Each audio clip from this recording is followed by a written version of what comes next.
Hello friends, आज अपन metastasis के बारे में अध्ययन करेंगे। ठीक है, तो हम मेटास्टेसिस को डिफाइन कर रहे हैं, spread of tumour into any other area of the body. Body के किसी भी एरिया में ट्यूमर का ग्रोथ होना, स्प्रेड होना, फैलना क्या कहलाता है? मेटास्टेसिस का मोस्ट कॉमन साइट जो हमने देखा था वो क्या होता है? मोस्ट कॉमन साइट लंग्स होता है, फेफड़ा होता है। फेफड़ा क्यों होता है? क्योंकि अगर कोई कैंसर सेल लंग्स में चला जाता है तो वहाँ पे क्या होता है कि इसके जो लंग्स के जो सेल्स होते हैं वो अधरेंट होते हैं, वो मतलब दूसरी जगह नहीं फैल सकता है। कैंसर सेल वहाँ जाने के बाद वो वहीं रुक जाता है। अब वहाँ रुकने के बाद क्या होता है कि वो वहीं पे मल्टीप्लिकेशन स्टार्ट कर देता है। अब वो कैंसर सेल जो है वो सिर्फ लंग्स में ही नहीं जाती है। अब मान लिया कि कैंसर सेल कहाँ जा रही है? जीआईटी में जा रही है। कहाँ पे जा रही है? जीआईटी में जा रही है, गैस्ट्रो इंटेस्टाइनल ट्रैक में जा रही है। अब यहाँ से वो कहाँ गई? वेन के थ्रू पोर्टल वेन में गई। पोर्टल वेन सबसे बड़ी वेन होती है। अब पोर्टल वेन के थ्रू कहाँ पे जा रही है? लीवर में जा रही है, और लीवर में जाकर के लीवर के सेल्स को क्या करती है? कैंसर सेल अफेक्ट करती है और यहाँ पे मल्टीप्लिकेशन करना स्टार्ट कर देती है।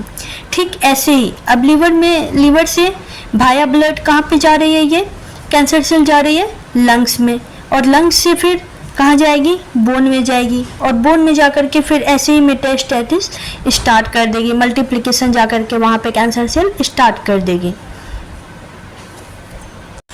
तो मेटास्टेसिस को हम किस नाम से जानते हैं? सेकेंड डिपॉजिट के नाम से भी जानते हैं, जो क्या, और ट्यूमर इम्प्लांट के नाम से भी जानते हैं। क्योंकि मेटास्टेसिस क्या करता है? अब ये इसमें आपने देखा कैंसर सेल जीआईटी के थ्रू, वेन के थ्रू पोर्टल वेन में जा रहा है, फिर लीवर में जा रहा है। तो ये क्या करता है? एक ऑर्गन से दूसरे ऑर्गन तक फैलने का काम करता है। उसको क्या बोलते हैं? मेटास्टेसिस। मेटास्टेसिस सेल्स जो है वो एक ऑर्गन से दूसरे ऑर्गन तक जो स्प्रेड होने का काम करती है उसे ही मेटास्टेसिस बोलते हैं। तो इसी वजह से इसको क्या बोलते हैं? सेकेंड डिपॉजिट के नाम से भी जाना जाता है, और ट्यूमर इम्प्लांट जहाँ पर भी जाता है वहाँ पे ट्यूमर फॉर्मेशन करता है, इस वजह से इसको ट्यूमर इम्प्लांट के नाम से भी जाना जाता है। किसको जाना जाता है? मेटास्टेसिस को जाना जाता है। अब हम पढ़ेंगे रूट ऑफ मेटास्टेसिस के बारे में। क्या पढ़ेंगे? Route of metastasis. कौन कौन रूट के द्वारा मेटास्टेसिस जो है वो फैलता है हमारे बॉडी में। ठीक है, तो फर्स्ट अपन देखेंगे, क्या देखेंगे? Through lymphatic system. क्या देखेंगे? Through lymphatic system. Through lymphatic system.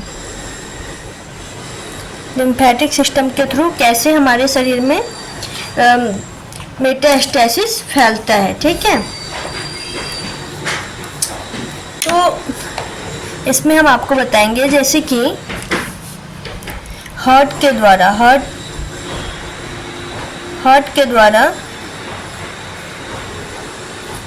Example के तौर पे मान लिया कि ये हार्ट है। ठीक है, हार्ट के द्वारा जितने भी ब्लड पंप किया जाता है, ठीक है,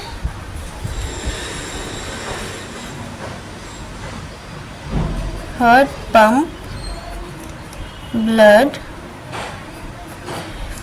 जितने भी हार्ट के द्वारा ब्लड पंप किया जाता है वो सारा का सारा ब्लड कहाँ चला जाता है? टिश्यू में चला जाता है। कहाँ चला जाता है? सारा का सारा ब्लड टिश्यू में चला जाता है, और वहाँ से क्या होता है कि ब्लड का वीनस ड्रेनेज होता है। क्या होता है? Venus drainage. वीनस ड्रेनेज के थ्रू कहाँ जाता है ब्लड? वीनस ड्रेनेज होता है, लेकिन सारा का सारा आर्टेरियल ब्लड वेन के द्वारा कंज्यूम नहीं किया जाता है। All arterial blood not consume by when. अब आर्टरी के थ्रू क्या होता है कि हमारे वेन में तो सारा ब्लड चला जाता है वीनस सिस्टम में, लेकिन वीनस सिस्टम में जाने के बाद सारा आर्टेरियल ब्लड को वीनस सिस्टम कंज्यूम नहीं करता है। उसमें से कुछ पार्ट क्या होता है?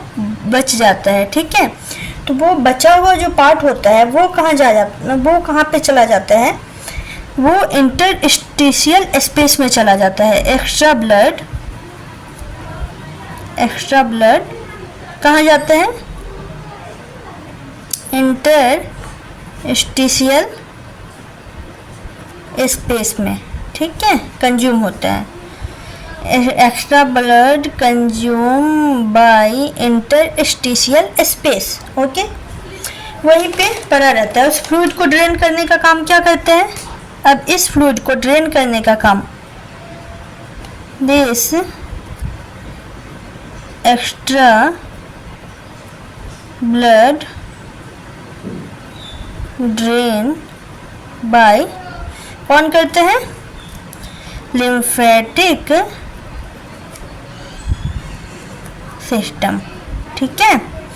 तो इसीलिए लिम्फेटिक सिस्टम को बॉडी का ब्लड बैंक भी कहा जाता है, blood bank of body.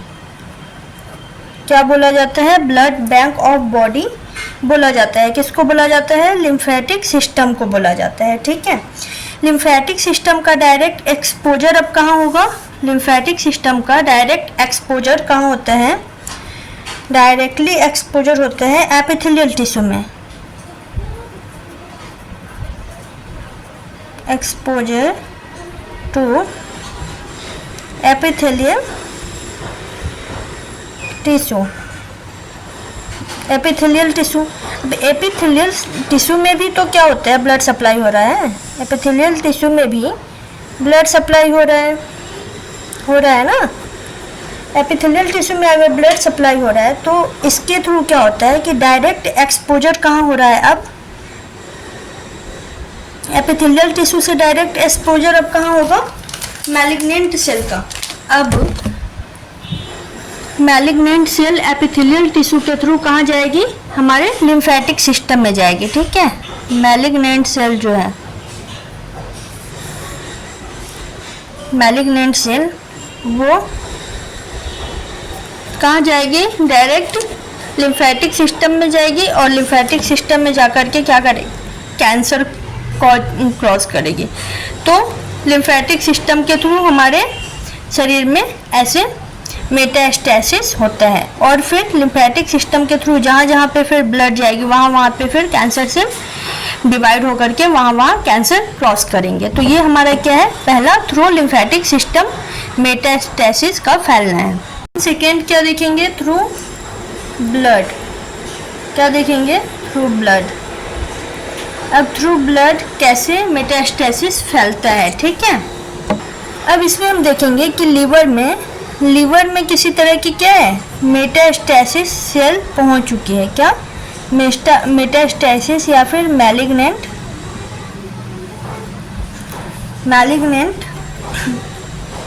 Cell पहले से मौजूद है, ठीक है। तो ये ब्लड के थ्रू क्या कर रही है, ये क्या करेगी, ब्लड के थ्रू वाया ब्लड ये कहाँ जाएगी, ब्लड के थ्रू ये मिल करके ब्लड में कहाँ जाएगी, लंग्स में या फिर जाएगी पैनक्रियाज में, ठीक है। लंग्स में या पैनक्रियाज में जाएगी और यहाँ पे जाकर के ये क्या क्रॉस करेगी, मेटास्टेसिस। क्या क्रॉस करेगी, ये मेटास्टेसिस क्रॉस करेगी। तो इसके थ्रू क्या होगा, थ्रू ब्लड कैंसर फैलेगा, ठीक है। अब हम तीसरा बताएं तो तीसरा क्या होता है, थ्रू इनफिल्ट्रेट द टिश्यू। किसके थ्रू फैलती है, इनफिल्ट्रेट द टिश्यू स्पेस, ठीक है। तो ये अपन ने किस में पढ़ा था, इन्वेजन में अपन ने ये चीज़ें देखी थी, जो मैं आपको डबल से अभी रिवाइज करवाती हूँ। टिश्यू स्पेस के द्वारा भी क्या होता है, टिश्यू स्पेस के द्वारा भी मेटास्टेसिस हो सकता है। कैसे हो सकता है, तो हमने इन्वेजन में देखा था, इन्वेजन में क्या देखा था हमने कि एक क्या होता है, बेसमेंट मेम्ब्रेन होता है और इस पे ये सेल्स ऐसे रहती हैं, ठीक है। बेसमेंट मेम्ब्रेन पे ऐसे क्यूबॉइडल सेल्स या फिर जो भी है वो ऐसे सेल्स स्थित रहती हैं, ठीक है। अब क्या होता है कि कोई भी बाहरी एक्सपोजर आता है और ये मान लिया इस सेल्स को अफेक्ट कर दिया और यहाँ पे मल्टीप्लिकेशन करने लगा। कौन? कोई एक्सपोजर, मतलब रे वगैरह, अल्ट्रावायलेट रे या फिर एक्सरे, ये सब, ठीक है। और इसके थ्रू क्या होगा कि कोई भी अनदर अफेक्ट कर दिया जिसमें मैलिग्नेंट सेल रहेगी, ये क्या रहेगी? मैलिग्नेंट सेल रहेगी, ठीक है। अब क्या होगा कि हाइलुरोनिडेज एंजाइम के बारे में हमने देखा था। हाइलुरोनिडेज एंजाइम मैलिग्नेंट सेल से क्या होता है? निकलती है। और ये हाइलुरोनिडेज एंजाइम क्या करती है? इनगल्फ अनदर टिश्यू, ये जो बची हुई टिश्यू है उसको क्या करती है? खा जाती है।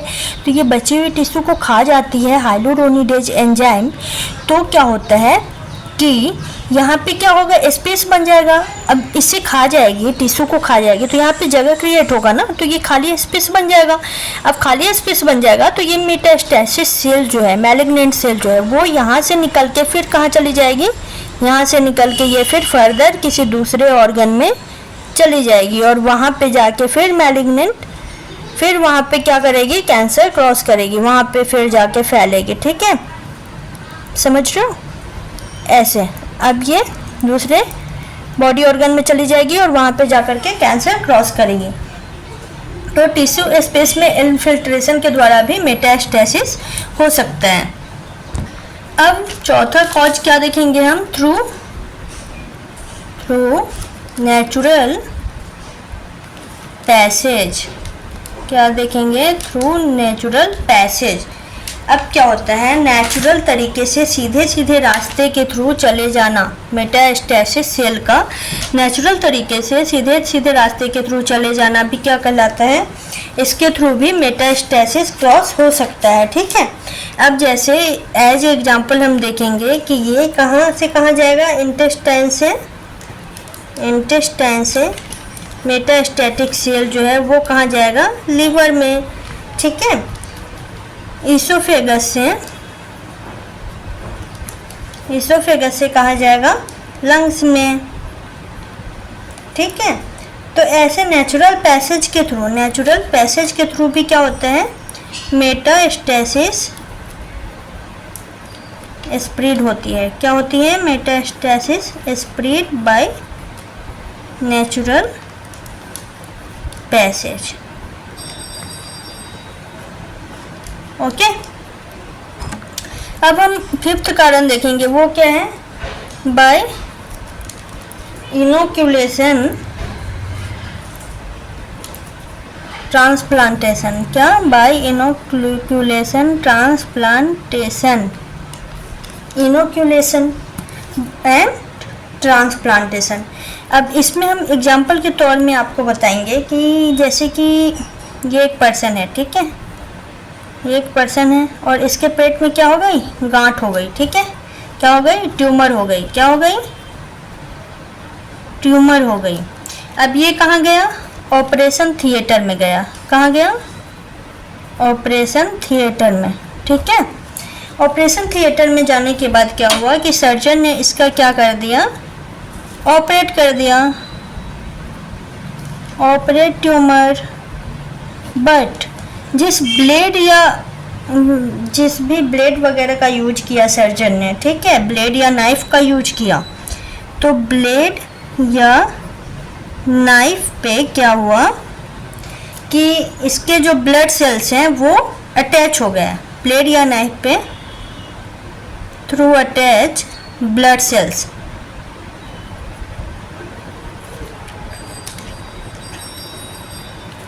पेशेंट ब्लड, ठीक है। अब ऑपरेट कर दिया पेशेंट का, लेकिन डॉक्टर के जो ब्लेड या नाइफ है उस पर क्या हो गया? पेशेंट का ब्लड अटैच हो गया, ठीक है। अब उससे क्या हुआ कि अगर ये किसी दूसरे ऑर्गन पे चली जाए, अगर किसी दूसरे ऑर्गन पे डॉक्टर टच करता है या किसी थ्रू चला जाता है, ये नाइफ टच हो जाता है किसी दूसरे ऑर्गन पे, वो क्या करेगा? अनदर ऑर्गन पे, ऑर्गन अफेक्टेड। क्या होगा? अनदर ऑर्गन अफेक्टेड एंड यहाँ पे मेटास्टैसिस सेल जो जाएगी वो यहाँ पे मैलिग्नेंट सेल जाके क्या करेगी? डिवीजन करेगी, यहाँ पे जा करके फिर से ये अपना डिवीजन स्टार्ट कर देगी। ये आपको समझ आ गया होगा। इनोक्यूलेशन, ट्रांसप्लांटेशन के थ्रू भी मेटास्टेसिस क्या होती है, फैलती है। अब हम क्या देखेंगे, अब हम 6th देखेंगे, बाय ट्रांसकोलेमिक, बाय ट्रांसकोलोमिक। इसके थ्रू क्या हो रहा है, इसके थ्रू मेटास्टेसिस फैलता है। किसके through, through any cavity, through any cavity. अब एज एग्जाम्पल अपन देखेंगे थ्रू एनी कैविटी में, जैसे कि अगर मेटास्टेसिस किस में हो रहा है, स्टमक में, स्टमक के थ्रू ये किस में जा रहा है, पेरिटोनियल कैविटी में।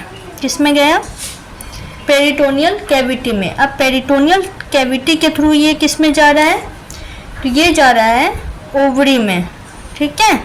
ऐसे करके क्या हो रहा है, मेटास्टेसिस, ट्यूमर जो है वो मैलिग्नेंट सेल एक ऑर्गन से दूसरे ऑर्गन में जा करके क्या करता है, मेटास्टेसिस क्रॉस करता है। तो ये हो गया ट्रांसकोलेमिक के थ्रू, ठीक है। तो इतने सारे रूट ऑफ मेटास्टेसिस हमने देखा, ठीक है।